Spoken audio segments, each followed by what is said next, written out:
এই মুহূর্তে অবস্থান করছি নওগাঁর মান্দা উপজেলার যে পশ্চাৎপুর বাঁশের সেতু রয়েছে সেখানে অবস্থান করছি। আপনাদেরকে দেখাচ্ছিলাম বাঁশের যে সেতু রয়েছে এই সেতুর উপর দিয়ে কয়েকটি গ্রামের মানুষরা কিন্তু প্রতিনিয়ত যাতায়াত করছে, সেটা আপনাদেরকে দেখাচ্ছিলাম আমাদের ভিডিওর মাধ্যমে। আসলে এই ব্রিজ থেকে বাঁশের সেতু থেকে প্রায় 1 কিলোমিটার দূরে কিন্তু মান্দার যে ফেরিঘাট ব্রিজ সেটি, এবং এই গ্রাম পশ্চাৎপুর উপজেলা থেকে কিন্তু যে গ্রামগুলো রয়েছে অর্থাৎ যে খুদিয়াডাঙ্গা বা এই সাইডে গুদগাড়ি যে গ্রামগুলো রয়েছে তারা কিন্তু এই বাঁশের বা এই কাঠের ব্রিজের দিয়ে কিন্তু যাতায়াত করে, সেটা আপনাদেরকে দেখাচ্ছিলাম।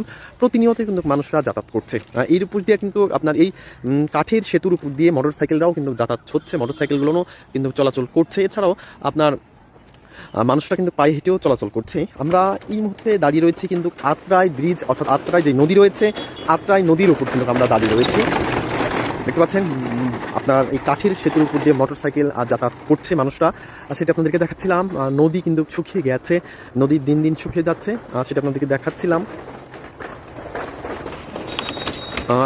এই পাশে আপনার নৌকাতে চড়ে জেলে ভাইরা কিন্তু মাছ শিকার করছে নদী থেকে, সেটিও আপনাদেরকে দেখাচ্ছিলাম।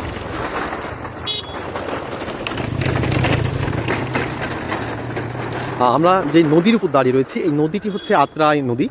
এটি পশ্চাৎপুর হতে একেবারে বান্দাহিখাড়া ব্রিজের নিচ দিয়ে চলে গেছে, অনেক বিশাল বড় একটি নদী। অনেক মানুষরাই কিন্তু যাতায়াত করছে বিকেলের টাইমে, সেটা আপনাদেরকে দেখাচ্ছিলাম এই কাঠের সেতুর উপর দিয়ে, কাঠের যে ব্রিজ সে তার উপর দিয়ে। তো সবাই ভালো থাকবেন, সুস্থ থাকবেন। সাথে ছিলাম আমি সাজু মোহাম্মদ। আল্লাহ হাফেজ, আসসালামু আলাইকুম।